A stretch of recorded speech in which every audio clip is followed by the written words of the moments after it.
Hello everyone, कैसे हैं आप सब और क्या हाल समाचार हैं आपके। देखिए, एक और धमाका आईपीओ आने वाला है और अगर आप हमारी वेबसाइट finovings.com पे होगे तो चाहे एसएमई का आईपीओ हो या मेन बोर्ड का आईपीओ हो और उसका जीएमपी क्या हो, इसकी लिंक डिस्क्रिप्शन में है जहां हम लगातार अपडेट करते हैं।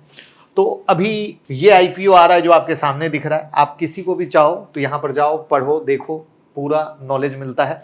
तो चलिए शुरू करते हैं। और ओरिएंट टेक्नोलॉजी की भी वीडियो मैं लाने वाला हूँ और आईपीओ भी अपलोड होने वाला है। तो ये जो कंपनी है इसका नाम है इंट्राक, 1983 में शुरू हुई थी। देखो इनका काम क्या है, सिंपल समझो। स्टील स्ट्रक्चर बनाते हैं जो इंडस्ट्री और इंफ्रास्ट्रक्चर जैसे सेक्टर में यूज होते हैं। ठीक है, किस तरह के स्ट्रक्चर हैं आप देखो, इस तरह के स्ट्रक्चर बनाने में इनकी मास्टरी है, इसलिए मैंने फोटो लगा दिया कि आपको समझ में आए। तो आईपीओ में हमारी कोशिश होती है आपको देसी भाषा में समझाने की, लेकिन पहली बार आए हैं तो चैनल को सब्सक्राइब करके प्यार दीजिए, जिससे कोई भी वीडियो अपलोड हो रही है तो आपको पता चल सके। और यूट्यूब मेंबरशिप आप यहाँ से ज्वाइन कर सकते हैं, 799 का प्लान है, बहुत बेहतरीन लर्निंग मिलती रहेगी। अब ये जिस इंडस्ट्री में काम कर रहे हैं, हमें ये समझना है कि हमारा देश उस इंडस्ट्री में कहाँ खड़ा है, तभी तो बिजनेस ग्रोथ कर पाएगा।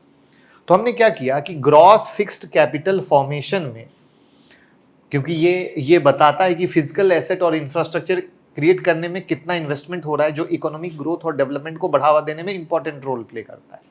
तो इंडिया 33.3% पे खड़ा है, जबकि वर्ल्ड का एवरेज मतलब एवरेज हो गया 26.2% है। तो नंबर 1 पे चाइना 42 पे और इंडिया हम सेकंड पे। And this is the big reason, हमेशा कहा जा रहा है इंफ्रा आने वाला भविष्य है, क्योंकि इंडिया को ग्रो करना है तो पावर और इंफ्रा साथ में लाना पड़ेगा, तभी कुछ बेहतर दे पाएंगे, वरना बातें बातें ही रह जाएगी। तो दिस इज द पॉइंट, आपने इंडस्ट्री को समझा, इसलिए इंडस्ट्री एनालिसिस में आपके लिए लेकर आया। यहाँ पर इंडस्ट्रियल मैन्युफैक्चरिंग कंस्ट्रक्शन, इंफ्रास्ट्रक्चर और बिल्डिंग कंस्ट्रक्शन में काम है। तो उसी इंडस्ट्री एनालिसिस में अगर आप चेक करो तो फाइनेंशियल ईयर 20-24 और 25 से 29 में हम आपको ये दिखाने की कोशिश कर रहे हैं कि ये इंफ्रा, बिल्डिंग और इंडस्ट्रियल की जो ग्रोथ है वो किस लेवल पे होने वाली है। तो 46 से 48 ट्रिलियन 20 से 24 और 25 से 29 में 74 से 76 ट्रिलियन की कहानी है। उसी तरीके से अगर हम road, power, railway, urban infra जैसी चीज़ों में जाते हैं तो 20 से 24 में 29 से 31 ट्रिलियन की कहानी है, जबकि ये पहुंच जाएगा 25 से 29 में 51 से 53 ट्रिलियन। तो अगेन, जैसा कि मैंने अभी 2 मिनट पहले बोला, इंडिया को ग्रोथ करने के लिए इन सारी चीज़ों पर काम करना पड़ेगा। वहाँ पे रोड, रेलवे में काम चल रहा है, आपको पता है।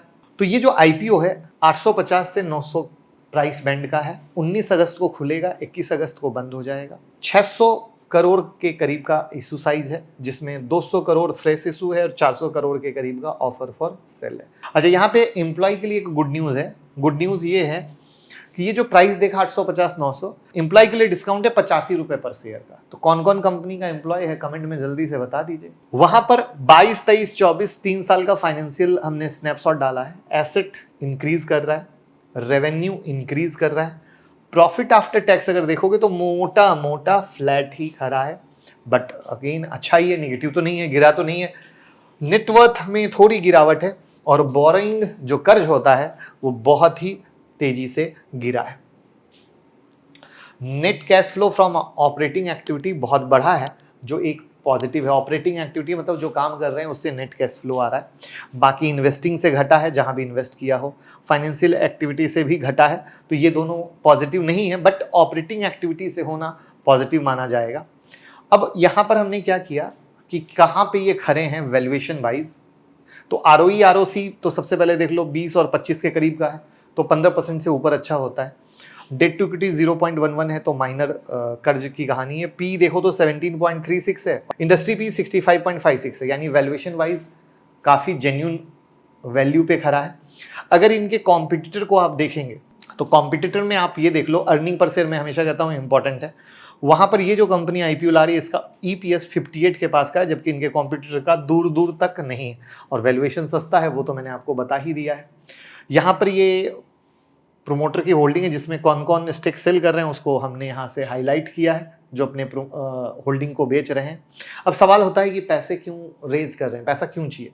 तो एक्चुअली आपको पता है अभी आंध्रा की कहानी चल रही है, तो ये जो कैपिटल लेंगे वो सेटअप करेंगे पीवी मैन्युफैक्चरिंग यूनिट, ठीक है, आंध्र प्रदेश में होने वाला है। साथ में finance capital expenditure toward upgradation of किंचा manufacturing, Tamil Nadu manufacturing, Tamil Nadu manufacturing unit 1, 2, तो कई सारे जो इनकी यूनिट है उसको अपग्रेड भी करना है और नया भी लगाना है। तो साउथ इंडिया की तरफ फोकस है, सिंपल। अगेन जो इनकी आईटी एसेट है उसका अपग्रेडेशन की कहानी है, वर्किंग कैपिटल चाहिए और जनरल कॉर्पोरेट चाहिए। तो उसमें ये पैसे को मैंने तोड़ा है कि जो पैसे इनको मिल रहे हैं कहाँ कहाँ कितना क्या लगाने वाले हैं।